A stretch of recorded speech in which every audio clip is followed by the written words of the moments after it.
हरे कृष्णा। राधे राधे। आप सभी का दिन शुभ और मंगलमय हो। आज के वीडियो में सुनिए मार्गशीर्ष मास महात्म्य का दूसरा अध्याय। पर उससे पहले मैं आपको सुनाती हूँ भगवान श्री गणेश के एक सच्चे भक्त की कहानी। प्राचीन समय की बात है। माधोपुर गांव में एक गरीब ब्राह्मण रहता था। वह ब्राह्मण भगवान श्री गणेश का बहुत बड़ा भक्त था। वे प्रतिदिन सच्चे मन से भगवान गणेश की पूजा आराधना किया करता था और लोगों का मानना था कि ब्राह्मण पर भगवान श्री गणेश की बड़ी कृपा है, क्योंकि वह ब्राह्मण जिसे भी आशीर्वाद देता था उसकी मनोकामना पूरी हो जाती थी। लेकिन लोग आशीर्वाद लेकर चले जाते थे और उनकी मनोकामना भी पूरी हो जाती थी, लेकिन बदले में कोई भी ब्राह्मण की मदद नहीं करता था। सबको बस अपने काम करने होते थे, सबको बस अपने से मतलब होता था। सभी यह भी जानते थे कि यह ब्राह्मण बहुत ही गरीब है, अगर ब्राह्मण की मदद करेंगे तो उसे सहायता मिलेगी, लेकिन इस बारे में कोई भी नहीं सोचता था। एक दिन एक किसान ब्राह्मण के पास आया और बोला, हे ब्राह्मण महाराज, आपने मुझे आशीर्वाद दिया। इस वर्ष मेरी बेटी का विवाह हो जाएगा और आपके आशीर्वाद से मेरी पुत्री का विवाह बहुत ही अच्छे घर में संपन्न हो गया। मैं तो बस इतना जानता हूँ कि यह सब आपके आशीर्वाद से ही हुआ है। फिर ब्राह्मण बोला कि आशीर्वाद देने वाले तो स्वयं भगवान गणेश हैं, उन्हें धन्यवाद कहो और उनके आशीर्वाद से तुम्हारे कार्य पूरे हुए हैं। किसान बोला, हाँ यह तो है, आपके ऊपर भगवान श्री गणेश की बहुत बड़ी कृपा है, तभी तो आपका आशीर्वाद फलदायी है। तो फिर ठीक है, मैं चलता हूँ। जय गणपति बापा। ऐसा कहकर किसान वहां से चला जाता है। फिर ब्राह्मण की पत्नी उसे इस बात के लिए बहुत टोकती है कि देखा ना, चले गए बिना कुछ दिए। तुम्हें कहना तो चाहिए था, तुम्हारा इतना समय ले लिया, तुमसे पूजा पाठ भी करवा ली, पर कोई भी एक फूटी कौड़ी देने को तैयार नहीं होता है। मुफ्त में पूजा पाठ के लिए सब तैयार रहते हैं, ऐसे कैसे हमारे घर का गुजारा चलेगा। अगर तुम भोलेपन और सीधेपन में ऐसे ही लोगों का भला करते रहोगे तो हम तो गरीबी में जीते रहेंगे। आपके भगवान श्री गणेश आपकी मदद कब करेंगे? रोजाना इतना पूजा पाठ करते हो, गणेश जी को भी तो सोचना चाहिए कि उनका भक्त कितनी गरीबी में रहता है। इसके बाद में ब्राह्मण की पत्नी कहती है कि देखो जी, आप आज ही काम की तलाश में किसी बड़े नगर में जाओगे, वरना मैं मायके चली जाऊंगी। ब्राह्मण बेचारा अपनी पत्नी से बोला कि तुम चिंता मत करो, मैं चला जाऊंगा, तुम मेरे लिए 2 रोटी बांध दो। मैं आज ही किसी नगर में काम की तलाश में चला जाता हूँ, वरना जब तक मैं इस घर में रहूंगा तुम मुझे ताना देती रहोगी। पत्नी की बातें सुनकर ब्राह्मण थोड़ा दुखी हो गया और वह दूसरे नगर में काम की तलाश में निकल गया और चलते चलते वह ब्राह्मण एक नगर में जा पहुंचा। फिर ब्राह्मण ने वहां जाकर कुछ दुकानों पर काम पूछा कि यहाँ कोई काम मिलेगा, किसी मंदिर में, पूजा स्थल पर पूजा पाठ का कोई भी काम हो। दुकानदार बोला कि इस नगर में कोई भी पूजा पाठ नहीं करता है, क्योंकि यहाँ के राजा भगवान पर विश्वास नहीं रखते। यह सुनकर ब्राह्मण बोला कि क्या कहा, यहाँ मंदिरों में पूजा पाठ नहीं होता? पर क्यों? इस पर दुकानदार बोला कि ऐसी बात नहीं है, पहले यहाँ बहुत पूजा पाठ होता था। राजा के घर संतान नहीं हुआ तो इस बात का दोष भगवान को देने लगे। रानी ने कई बार पूजा पाठ और व्रत किया, लेकिन संतान न होने के कारण राजा को इन सब में विश्वास न रहा। वह हमेशा कहते हैं कि ईश्वर और देवी देवता सिर्फ कहानियों में होते हैं। इस पर ब्राह्मण बोला कि ऐसी बात तो नहीं है, अगर हम सच्ची भक्ति करें, भगवान पर विश्वास रखें तो वह हमारी मनोकामना अवश्य ही पूरी करते हैं। राजा को यह बात समझनी चाहिए, कभी कभी ईश्वर हमारी परीक्षा भी लेते हैं, लेकिन हमें ईश्वर में विश्वास नहीं हटाना चाहिए। बाकी जैसी उनकी इच्छा, चलो मैं किसी नगर में जाकर काम ढूंढता हूँ। ऐसा कहकर वह ब्राह्मण दूसरे नगर में जाने लगा। तभी उस ब्राह्मण ने सोचा कि यहाँ तो कोई काम नहीं मिलने वाला, पहले कुछ देर थोड़ा विश्राम करके बाद में काम पर जाऊंगा। बहुत थक गया हूँ और भूख भी लगी है, रोटी खा लेता हूँ।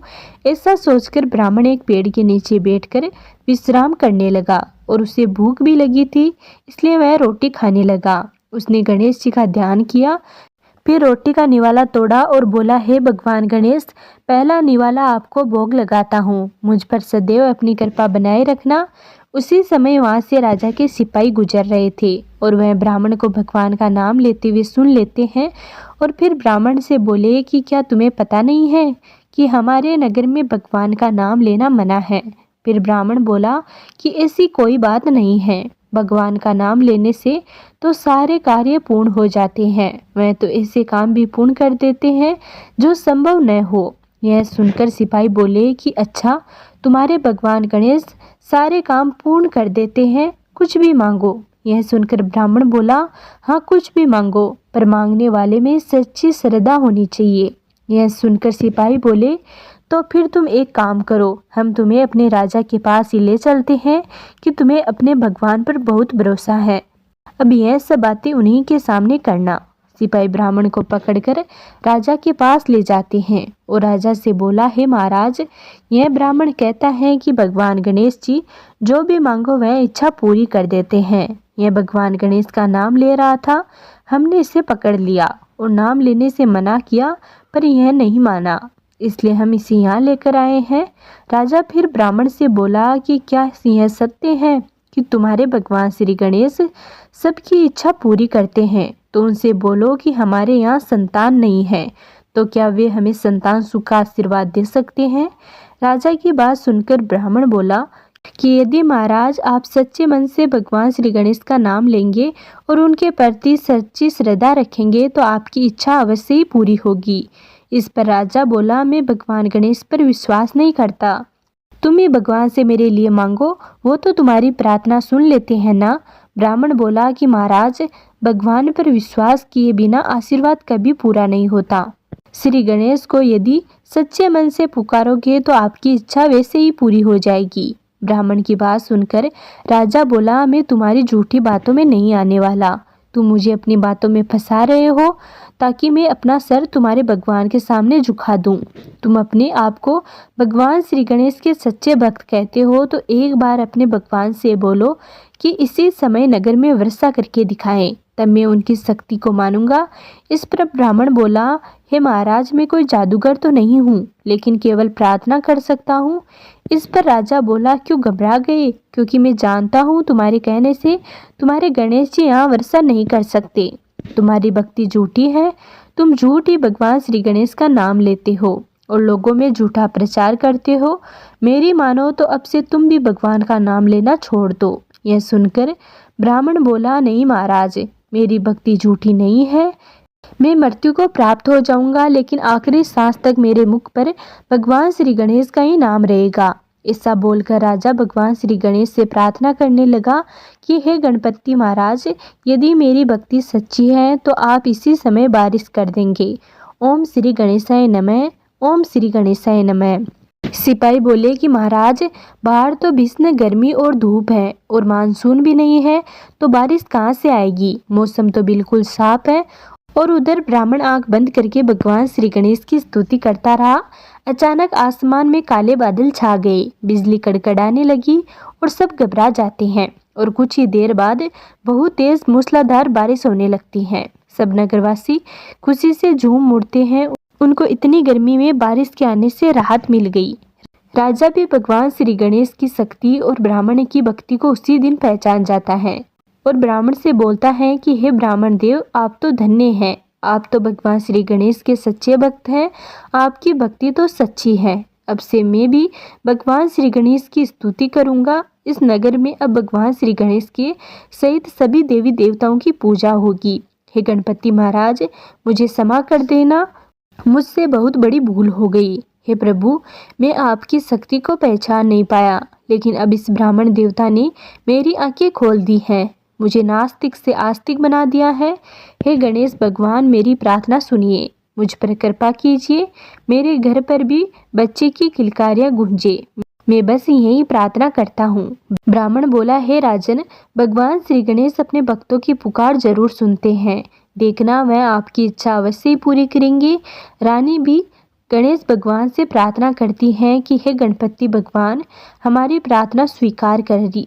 आज तो महाराज भी आपको सच्चे मन से याद कर रहे हैं। फिर रानी ब्राह्मण से कहती हैं कि ब्राह्मण देवता, आपका बहुत बहुत धन्यवाद, आपने हमारे जीवन में खुशियां ला दी। इस पर ब्राह्मण बोला कि हे रानी साहिबा, यह सब तो भगवान श्री गणेश की कृपा है। उन्हीं के आशीर्वाद से अब आपके जीवन में खुशियों के दिन आएंगे। महाराज, अब मुझे आज्ञा दीजिए, मुझे काम की तलाश में किसी और नगर में जाना है।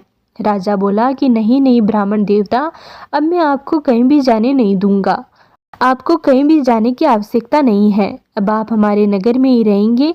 मेरे महल के मंदिर की देखभाल अब से आप ही करेंगे। आप अपने परिवार को भी यहीं बुला लीजिए। अब मैं आपको कहीं भी जाने नहीं दूंगा। राजा की बात सुनकर ब्राह्मण बड़ा खुश हुआ और मन ही मन भगवान श्री गणेश को धन्यवाद करता है। अब राजा के महल में बने हुए मंदिर में वह ब्राह्मण सेवा करता है और वह अपनी पत्नी और बच्चों को भी वहीं ले आता है और भगवान श्री गणेश की कृपा से उनके जीवन में भी खुशियां आ गई और अब कुछ समय बाद रानी भी मां बन गई और राजा की खुशी का कोई ठिकाना नहीं था। उस दिन से उस नगर में भगवान श्री गणेश के साथ साथ अन्य देवताओं की भी पूजा होने लगती है। हे गणेश भगवान, कथा को सुनने वाले, सुनाने वाले, हुकार भरने वाले सभी भक्तों की मनोकामनाएं पूरी करना, सब पर अपना आशीर्वाद बनाए रखना। बोलो भगवान श्री गणेश की जय।